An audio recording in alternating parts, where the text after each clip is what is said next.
திரும்ப திரும்ப திரும்ப திரும்ப நீங்க சொல்லிக்கொண்டே இருந்தால் எந்த தீய சக்திகளும் உங்களை அணுக முடியாது. அவ்வாறு நீங்கள் இருப்பதாக உணர்ந்தால் உங்களை விட்டு அது அகன்று விடும். Praise the Lord. Praise the Lord. Hallelujah. Hallelujah. Hallelujah. Hallelujah. So all those scriptures you have to learn it by heart.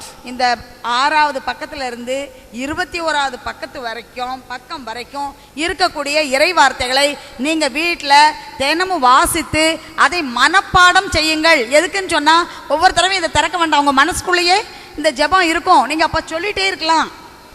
If you are going to read it, it won't help you. வாசிச்சிட்டு இருந்தோம்னா அது நமக்கு ரொம்ப உதவாது. மனப்பாடம் செய்ய வேண்டும். But if you learn it by heart, you will already see the change in you. உங்கள் வாழ்க்கையில் உங்கள் எண்ணங்களில் செயல்பாடுகளில் எல்லாம் மாற்றம் வர ஆரம்பிக்கும். எனவே மனப்பாடம் செய்ய வேண்டும். We have seen so many people's life change, their families being blessed through this book. இந்த புத்தகத்தினால நிறைய பேருடைய வாழ்க்கை, நிறைய பேருடைய குடும்ப வாழ்க்கையில் மாற்றங்கள், ஆசீர்வாதங்கள் கடந்து வந்திருக்கின்றது.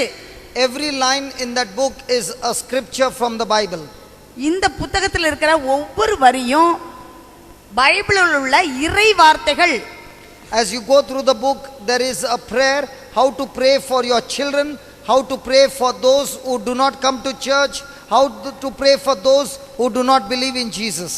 இதை புத்தகத்தில் 22வது பக்கத்தில் நாம் விரும்பும் ஒருவரின் மீட்புக்காக வேண்டும் முறை அப்படி ஒரு ஜெபம் இருக்கு. 22வது பக்கத்தில் அதில் நீங்கள் உங்கள் பிள்ளைங்களுக்காக, உங்கள் பிள்ளைங்க படிக்கலை, கோயிலுக்கு வரல அப்படிங்கிறத பிரச்சனையாக இருந்ததுன்னா, கணவர் குடிக்கிறாரு, கோயிலுக்கு வர மாட்டேன்றாரு, இன்னும் உங்களுடைய உறவினர்கள், உங்களுக்கு விருப்பமானவர்கள், உங்கள் பெற்றோர்கள் யார் யாருக்கு நீங்கள் ஜெபிக்க விரும்புகின்றீர்களோ அதில் அந்த பெயர் 24வது பக்கத்தில் மேலே இருக்கு பாருங்க, நண்பர் பெயர்னு ஒரு கேப் விட்டுருக்கு.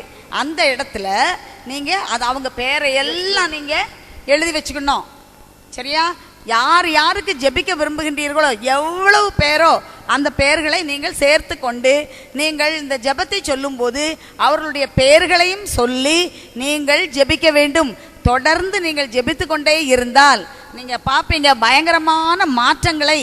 என்ன நீங்க விரும்பி நீங்க ஜெபிக்கின்றீர்களோ அந்த மாற்றங்கள் அவர்களுடைய வாழ்க்கையில் நடைபெறுவதை நீங்கள் காண்பீர்கள். அதனால அப்படி எழுதி வச்சுக்கோங்க. எழுதி வச்சுட்டு தினமும் நீங்க சொல்லணும். சரியா? முதல்ல உள்ளது தீய சக்திகள், தீய ஆவிகள் எதுவும் உங்களை அணுகவே முடியாது. அப்படியே நீங்க மனசுல அப்படி உங்களுக்கு ஒரு பய உணர்வு எல்லாம் அதுல மாறி போயிடும். அதனால மனப்பாடம் செய்யறது ரொம்ப ரொம்ப முக்கியமானது. அப்போ உங்களுக்கு எப்பவும் அது மனசுக்குள்ளேயே இருக்கும். சரியா? அது மாதிரி இந்த புத்தகத்துல பின்பகுதியில எல்லாம் இறை வார்த்தைகள் தான் இருக்கு. அதனால உங்களுக்கு அதை வாசித்து மனதிலே வைத்து நீங்கள் ஜெபிக்கலாம். அன்புமிக்க சகோதர சகோதரிகளே, இப்பொழுது நம் முன்னா நாளாக நான் இருக்கின்றீர்கள். கடவுள் நன்றி சொல்லுங்கள். இறை வார்த்தையை நமக்கு இவ்வளவு தெளிவாக போய்த்ததற்கு கடவுளுக்கு நிச்சயம் நன்றி சொல்ல வேண்டும். எனவே இதே நேரத்தில் நாம் என்ன செய்ய வேண்டும் என்றால், இதை நடத்தி தந்த சகோதரர் ஜான்சன் அவர்களையும் கடவுள் ஆசீர்வதிக்க வேண்டும். அவர் எங்கு சென்றாலும் இந்த நல்ல பணியை செய்து ஏராளமான மக்கள் இறைய வார்த்தை அறிந்து இறைவனுடைய துணையை தேடி அதனால் நன்மை அடைய வேண்டும் என்று நாம் ஜெபிக்கலாம். இன்னும் அவரோடு ஏற்பாடு செய்யப்பட்ட சகோதரர்கள்லாம் இருக்கின்றார்கள். அவர்களையும் கடவுள் வழி நடத்த வேண்டும் என்று ஆடுவோம். இப்பொழுது சற்று நேரம் மௌனமாக கடவுளுக்கு நன்றி செலுத்துவோம். சகோதரர் அவர்களுக்கும் இந்த நிகழ்ச்சியை ஏற்பாடு பங்கு பேரவை உறுப்பினர்கள், இன்னும் பல பேர்கள், பங்குள்ள மக்கள், இவர்களுக்கு எல்லாருக்கும் சற்று நேரம் மௌனமாக நாம் நன்றி சொல்வோம். மௌனமாக கண்களை மூடி நன்றி செலுத்துவோம்.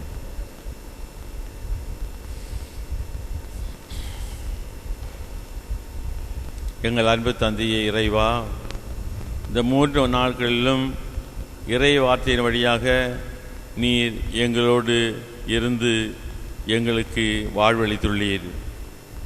இறை வார்த்தை என்பது ஆவியும் உயிருமாகும் என்று சொன்னது போல அதில் உம்முடைய ஆவியும் இருக்கிறது, அதுபோல உண்மையும் இருக்கிறது. இது எங்கள் உள்ளத்திலே புகிற பொழுது அங்கே உம்முடைய ஆவியும் உயிரும் இருக்கும். அது வாழ்வு தரும் உயிராக இருக்கிறது. இந்த மேலான நன்மைக்காக நான் உங்களுக்கு நன்றி செலுத்துகிறோம். ஆண்டவரே, நீ ஆச்சரியமான முறையில் எங்களிடத்தில் செயல்படவிருக்கின்றீர். இன்றிலிருந்து நாங்கள் இதுவரை வாழ்ந்தது போலல்ல, இந்த புதியதொரு வாழ்க்கை, புது படைப்பான ஒரு வாழ்க்கையை வாழப்போகிறோம். எங்களுடைய தீய வழக்கங்கள்லாம் விட்டு நல்ல பணியிலே உண்மையான அன்பு கொண்டு அன்பு மேல் தாகம் கொண்டு ஆகாப்பே அன்பை நாங்கள் நிலைநிறுத்த செய்தரலாம். அவ்வாறு செய்கிற பொழுது கடவுள் நம்முடைய குடும்பங்களை ஆஸ்வதிக்கின்றார், எப்படியுமே பாதுகாப்பு இருக்கின்றார், இன்னும் வளர்ச்சியடை செய்கின்றார். நன்மைகள் ஏராளமாக நம் குடும்பத்திலே பொழிய இருக்கின்றார், ஆசீர்வதிக்க இருக்கின்றார். இதை நாங்கள் நிச்சயமாக கண்டுணரப் போகிறோம். இறைவா, நீர் உம்முடைய மேலானது இறை வார்த்தைகளினாலே எங்கள் ஒவ்வொருவரையும் நீர் வாழ்வித்தரலாம். இங்கு இருக்கின்ற ஒருவர் மட்டுமல்ல, இவர்களுடைய குடும்பங்களை ஆசீர்வதித்தரலாம். இவருடைய உற்றார் உறவினர்கள், நண்பர்கள் எல்லாரையும் ஆசீர்வதித்தரலாம். ஏன் உலக மக்கள் எல்லாரையுமே உம்முடைய இறை வார்த்தையால் வளம்பெற செய்தரலாம். அவர்கள் எல்லாரும் வாழ வேண்டும் என்பது இதை இறைவார்த்தை தந்திருக்கின்றீர்.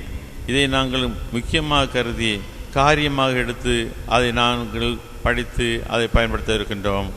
அன்பு ஆண்டவரே, உலகெங்கும் நற்செய்தியான போதிக்கப்படுகின்றது. குறிப்பாக இறை வார்த்தை எல்லா இடத்தையும் செல்ல வேண்டும், எல்லாருடைய மக்களுடைய உள்ளத்தையும் தொட வேண்டும். அவ்வாறாக அவனுடைய வாழ்க்கையை மாற வேண்டும்.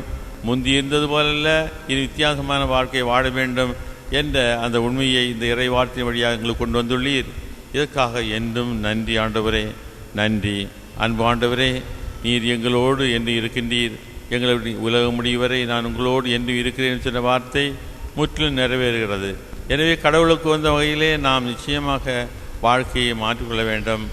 நான் அதிகமாக நிறைய காரியங்களை கேட்டோம், மன்னிப்பை பற்றி கேட்டோம், அது மட்டுமல்ல இன்னும் அன்பை பற்றி கேட்டோம், ஆகப்பை அன்பை பற்றி தெளிவாக உணர்ந்தோம். இன்னும் பலவிதமான காரியங்களை, அறிவுரைகளையும் வாழ்க்கை அமைக்க வேண்டிய முறைகளை பற்றியெல்லாம் நமக்கு சொல்லித் தந்தார்கள். அன்பு ஆண்டவரை சொல்லி தந்தவர்களை ஆசீர்வதித்து கேட்ட எங்களுக்கும் அந்த உண்மை வாழ்வை எங்களுக்கு தாரும். அன்பு ஆண்டவரே, இங்கே இருக்கின்ற சிறுவர்களையும் சிறுமிகளையும் பெரியவர்களையும் முதியோர்களையும் நோயுள்ளவர்களையும் அத்தனை பேர் ஆசீர்வதித்து நலமான ஒரு வாழ்க்கை அவர்களுக்கு தாரும். அன்பு ஆண்டவரே, நீ இந்த மேலான ஆசீர்வாதத்தை எங்களுக்கு தந்ததற்காக, எங்களை இந்த கூட்டத்தை கொண்டு வர செய்து இறைவார்த்தை முக்கியத்துவத்தை அறிவித்ததற்காக உமக்கு என்றும் நன்றி ஆண்டவரே, என்றும் நன்றி, என்றும் தான் நன்றி. பரலோகத்து எங்கள் பிதாவே,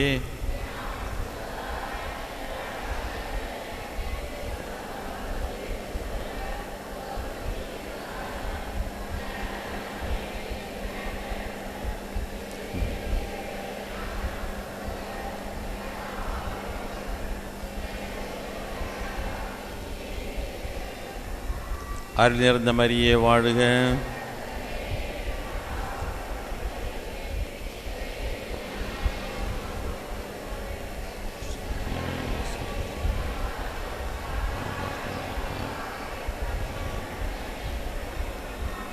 பிதாவுக்கு சூனும் பரிசுத்தாவிக்கு மகிமை உண்டாவதாக. அன்பார்ந்தவர்களே, நீங்கள் இத்தனை பேரும் வந்திருக்கின்றீர்கள். ஆனால் இதன் வழியாக இந்த பங்கு வளமடைந்துள்ளது, ஒரு புது மாற்றத்தை காணவிருக்கின்றது. பங்கில் ஒரு மாற்றம் நிச்சயமாக வரவிருக்கின்றது. நாம் மாறிவிட்டோமானால் பங்கும் மாறும். மற்ற மக்கள் இதை பற்றி அறிய வருவார்கள். அவர்கள் உங்களுக்கு தெரிந்த இந்த அறிவுரையெல்லாம், இறைவார்த்தை பற்றி நற்செய்தியெல்லாம் அறிவியுங்கள். அவர்களும் நலமடைய வேண்டும். இன்னும் வாய்ப்பு இருந்தால் ஒருவேளை வந்து இன்னும் இதை பற்றி அதிகமாக நமக்கு அறிவுரை தருகின்றார்கள். எப்படி இருப்பினும் நம்முடைய பங்கு நிச்சயமாக வளர வேண்டும், அது நிச்சயமாக வாழ்வை காண வேண்டும். உண்மையான ஆகப்ப அன்பை அவர்கள் எல்லாரும் கடைபிடிக்க வேண்டும் என்பதுதான் நம்முடைய லட்சியம். இணையத்தை மேலான ஆசீர்வாதங்களை எங்கள் அனைவரும் மேலும் நீர் பொழிய வேண்டும் என்று ஆண்டவர் கிறிஸ்து வழியாக மன்றாடுகின்றோம். இயேசுக்கே புகழ், இயேசுக்கே மகிமை, இயேசுக்கே நன்றி. மரியே வாழ்க. அல்லேலூயா. இப்போ சகோதரி ஜெரார் அவர்கள் இவருடைய வார்த்தைகளை சொல்வார்கள்.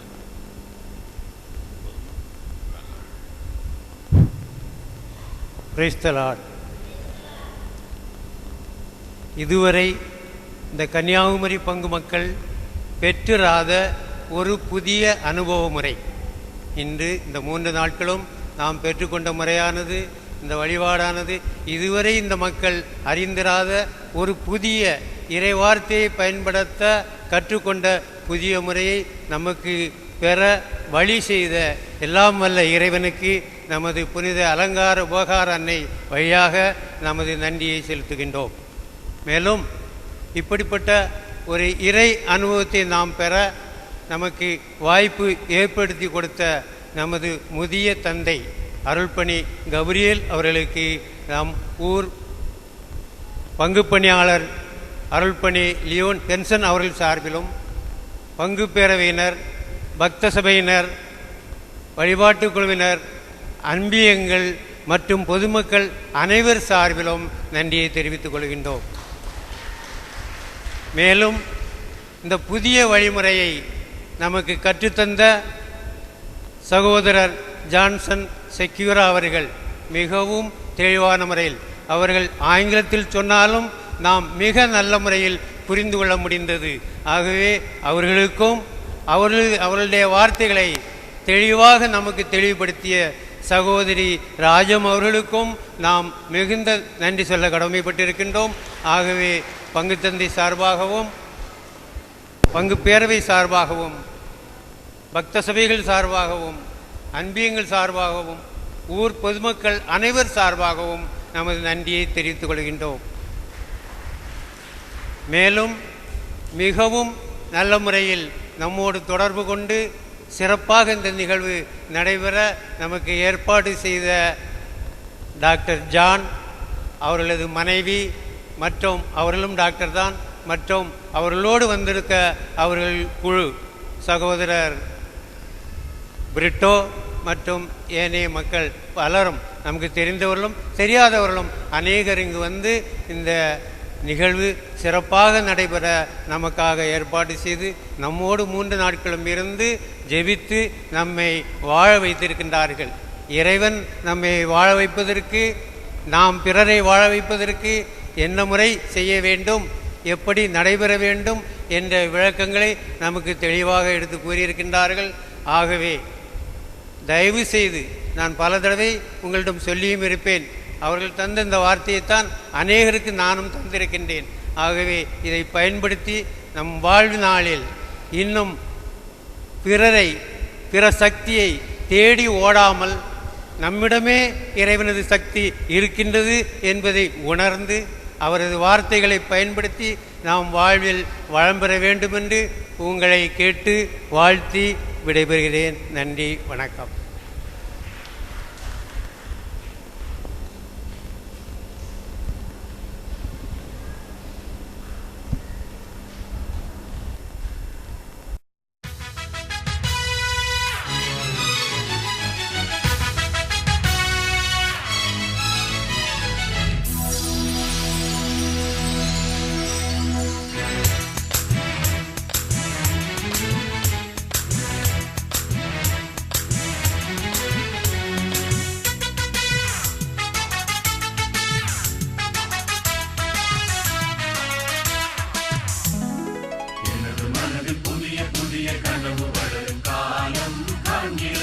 இதய வீணை இதழில் நிறைய